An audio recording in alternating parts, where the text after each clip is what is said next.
All right, now we're going to be working on rational functions part 2. We're going to try to extend what we know about 1 over x and 1 over x squared into other rational functions.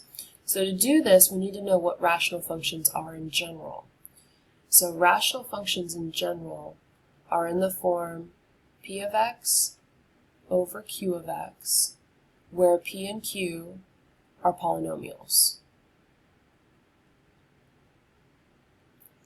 Okay, and of course q cannot be 0 because we can't have 0 in the denominator. Okay, so we're looking at polynomials over polynomials. So we know that the denominator cannot be equal to 0. We saw that with 1 over x and 1 over x squared. We knew that the domain was everything except for x equals 0. And we've seen that for other things, like let's say 1 over x plus 2. We know that for this one, the domain is everything except for negative 2, because negative 2 is going to give us a 0 in the denominator. And we can also think of that in terms of the asymptotes. So when x can't be 0, we know that the graph can't exist at 0, and we know that that gave us a vertical asymptote in the graph on the y-axis. Okay, and the same thing's going to happen here. X cannot be equal to negative 2, and we're going to get a vertical asymptote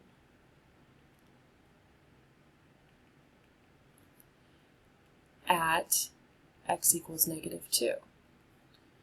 All right, or you can think of this as graph shifting, which we just talked about. You know that this plus 2 is inside the fraction, so that's going to shift us left by 2. And remember, when we shift the asymptotes. So the asymptote is going to shift left to negative 2. Okay, so you can either think of this in terms of the domain, or you can think of it in terms of shifting. Well, as it turns out, moving forward, it's easier to think of it in terms of the domain as things get more complicated, even though with 1 over x and 1 over x squared we talked about shifting. Okay, so let's look at what happens in general. Let's look at a polynomial like x squared plus 4x plus 3 over x squared plus 5x plus 4. Let's look at this one, for example. All right, so we've got a polynomial over a polynomial. And remember, to find the domain, we need to know what the zeros in the denominator are, because we cannot have 0 in the denominator. So in order to find zeros of a polynomial, we know that we need to factor.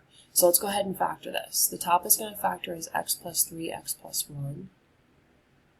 Okay, 3 times 1 is 3, 3 plus 1 is 4. The bottom is going to factor as x plus 4, x plus 1. Okay, they've multiplied to be 4 and they add to be 5. So those are our factors. So we know that the domain is everything except for where the denominator is equal to 0. And now that it's factored, that's easy to see that we can have everything except for negative 4 and negative 1.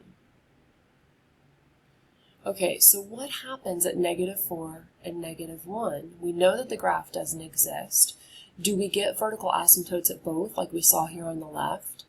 Well, the answer is maybe we do, maybe we don't. So let's figure out exactly what's happening. So let's look at negative 4 first. Okay, so when we get close to negative 4, let me change my colors here. When we get close to negative 4, this factor, and this factor, they're just numbers. And we can look at negative 3.9, negative 3.99, negative 3.99999. Those three blue factors, they're not going to change very much. Okay, so there's not really much interesting going on there. But when we, here, let's do purple. Okay, x plus 4, when we start getting close to negative 4, when we start getting really, really close to negative 4, that factor is going to go closer to 0, which means the whole denominator is going to get closer to 0. And we know from looking at 1 over x squared and 1 over x that this whole thing is going to get bigger and bigger and bigger. So when we get close to negative 4, we are going to have an asymptote, a vertical asymptote at negative 4. Okay, just like we saw with 1 over x and 1 over x squared, when we get close to negative 4, that's going to get closer to 0, the whole denominator is going to get closer to 0, and the whole thing is going to get bigger and bigger and bigger. Alright, so what happens at negative 1? Well, it turns out negative 1 is a little bit different. If you look, we've got a factor of x plus 1 on top and a factor of x plus 1 on the bottom. The graph cannot exist at negative 1 because 0 over 0 is still undefined. But for every other number that we plug in, these two factors are going to cancel out. So it doesn't matter how close we get to negative 1, these numbers are going to cancel out, and we're going to get x plus 3 over x plus 4, which is just a number. It's not even close to 0, so nothing weird is going to happen. So what happens is we're going along looking just like x plus 3 over x plus 4. We go along, but at negative 1 we don't exist. So what happens if you're going along, everything's fine, and then all of a sudden you just don't exist? You end up with a hole in the graph. We get a hole at negative 1. If you remember back to our piecewise defined functions, we saw that where we would have a graph and then we would have a hole, and it would include everything except for that point. Okay, so at negative 4 we get an asymptote, and at negative 1 we get a hole. Let me put this back to the right factors because we don't want to cancel that out in general. Let's put that back to what it was. So we had x plus 1 on top and x plus 1 here. Okay, so when we look at these, how do we know if it's an asymptote or a hole? Well, just like we did here, we look at all of the factors. Okay, so we're going to look at zeros in the denominator. And in order to do that, we have to factor. Okay, looking at the zeros in the denominator. Okay, remember zeros come from factors and factors go with zeros. They go hand in hand. So if the factor that 0 came from matches a factor in the numerator,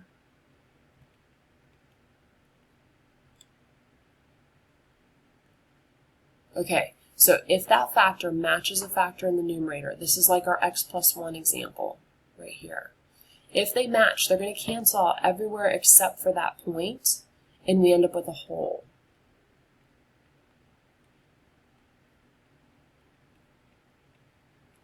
Okay, so if that factor matches a factor in the numerator, the graph has a hole. If the factor does not match the numerator, does not match, okay, that's like our x plus 4 example. If it doesn't match, then we get closer and closer to 0. The whole thing gets bigger and bigger. Then we have an asymptote. So we're going to have a vertical asymptote, and that's usually abbreviated VA. Okay, so let's look at another example and see if we can identify the holes in the asymptotes. Okay, so let's say our next example is x squared minus x minus 6 and x squared minus 2x minus 8. Okay, so remember the first step is to factor. So the top's going to factor as x minus 3, x plus 2. And the bottom's going to factor as x minus 4, x plus 2. Okay, so double check all those factors. That's going to be how it factors. All right, what is our domain? Our domain is everything except for the zeros in the denominator. So from x minus 4, we get positive 4. And from x plus 2, we get negative 2. Okay, so our domain is everything except for positive 4 and negative 2. Now, all of those points are either going to become vertical asymptotes or holes. One or the other or neither. You don't necessarily have both of these. Okay, so for vertical asymptotes, we need factors that do not match the numerator. Okay, so of our two zeros, x minus 4 does not match the numerator. X plus 2 does match the numerator. So x minus 4 does not match. That's going to be a vertical asymptote. So we have a vertical asymptote at 4. X plus 2 does match, so we're going to have a hole at negative 2. Okay, so if it does not match, it's a vertical asymptote. If it does match, it's going to cancel out everywhere but that point. We're going to get a hole. Alright, so we'll see in the next video how, well actually 2 videos, we'll put all this together and see how it actually works on a graph. But for right now, we're just trying to identify the vertical asymptotes and the holes.